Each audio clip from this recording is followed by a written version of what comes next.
my next guest for playing Dr. Mark Green on ER for 8 years. Starting Friday, you can see him in the brand new movie, The Forgotten. Please welcome Anthony Edwards.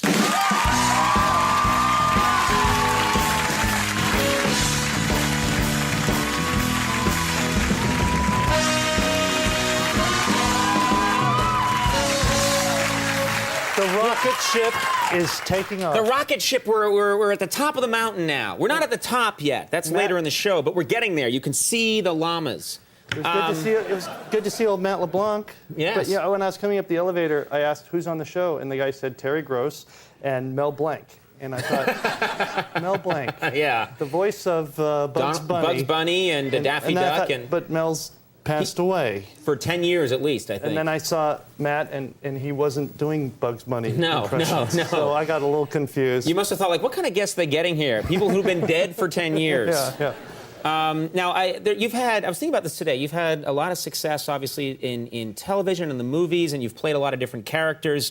But I'm betting Top Gun, Goose, you must still get that all the time. It's a guy thing, right? It is. It's a funny thing, and it depends where you are. I'm actually a big race car fan, as we talked about before, and so if I'm at a NASCAR race or something there, you get a lot of, Goose and Talk to Me Goose. Talk to me, Goose. Goose, talk to me. But I realized I wasn't so bad off when at the Indy 500 this year, I was talking to Jim Caviezel, the Passion of Christ, who played the lead in that film. Yeah. And he had to put up with everybody yelling out, "Hey, Jesus! Jesus! Who Jesus does that? Christ!" Yeah. Or people being incredibly like, "You've changed my life, and I found you." And then I was like, Goose isn't so bad. Goose is pretty good. I would right. think if that guy must think people are mad at him all the time. Like, Jesus Christ! Exactly. What did I do? He's very gracious about it, but boy, that's that's got to be a tough one to live up to. Yeah. I wanted to ask you about this too, because ER. Yeah, I was thinking about this today. It's one of these shows. For example, this show, our show, is played around the world in places, but they don't dub it. It doesn't really make sense to do that, so they only play it in English-speaking countries. ER is one of those shows that they dub, and it's played all around the world. You must have people from foreign countries coming up to you all the time and wanting to talk to you about the show, but it's... Well, the first time that happened to me was in France when ER had just come on, and people were coming to you going, "Urgence." What is that? Urgence, and I had no idea what it was until my wife, who isn't a linguistic idiot like myself, said that means emergency in French.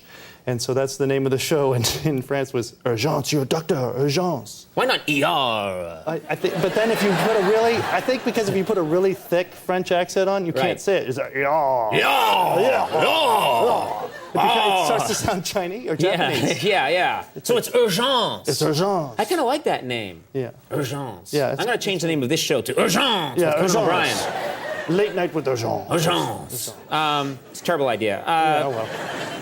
You've been kind enough to invite me and my wife over to your house in the country. That's right. Once, it was and great. I had a really good time, and you had to. I broke in, and then you said I could stay. Yeah. That's kind of how it happened. I said to my wife, he found us. Yeah. Make this. I was just kidding. Come Make over. this, and I was like, "Talk to me, Goose." She was like, "Make him go." It is urgent that he leave. Yeah, exactly.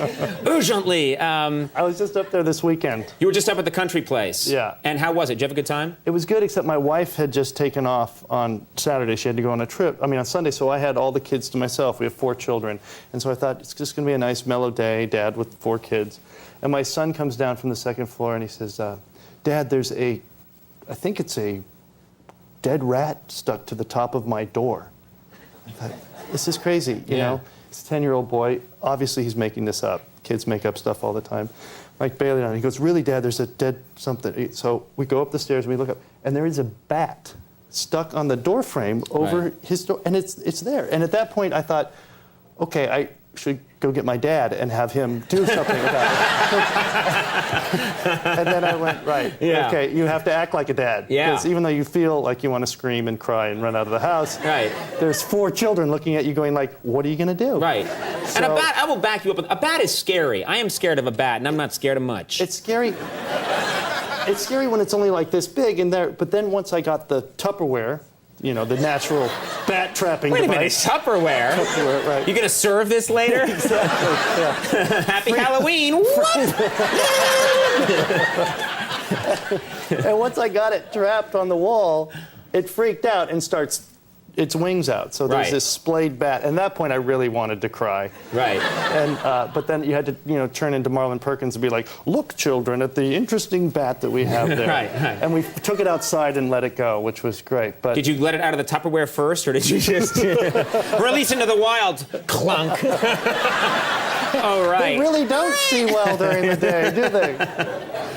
But the real kicker to it was that the night before, my little 2.5-year-old, had been watching a DVD with her sister on the bed in another room, and she was crying, and I went in to say, what's going on? And she goes, bird on the floor, bird on the floor. And I'm thinking, bird on the floor? Right. And her sister says, oh, there's a bird in the DVD in the story. It was Right, like an right. Arthur story or something.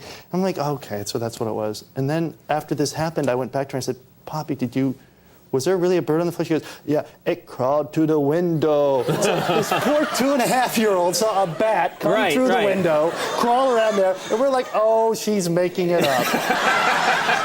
She said, "Get Tupperware." Yeah, Tupperware. Yeah, you're not a good dad. That's hilarious. It's crazy. You're a very bad dad. Yeah. Now that I think about it. Bad dad. Now we have a clip here from the movie they're promoting, The Forgotten, and I don't want to give away anything about the movie because it actually is a very original plot. But what do we need to know to appreciate this clip?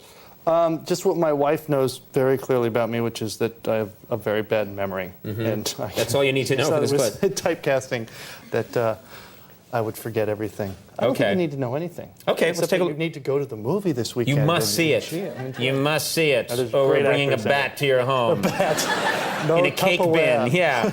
All right, let's take a look at this clip from The Forgotten. What kind of a kid's book is it?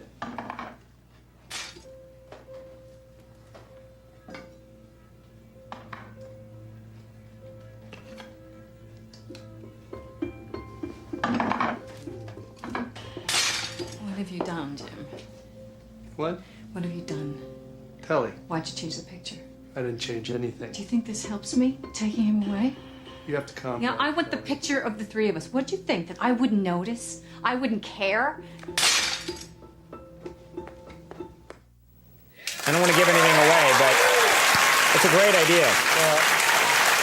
The Forgotten opens on Friday, so go see that movie. And Anthony Edwards, so cool to have you here. Thanks for coming. We'll take a break. When we come back, Terry Gross is here. We'll see you in a minute.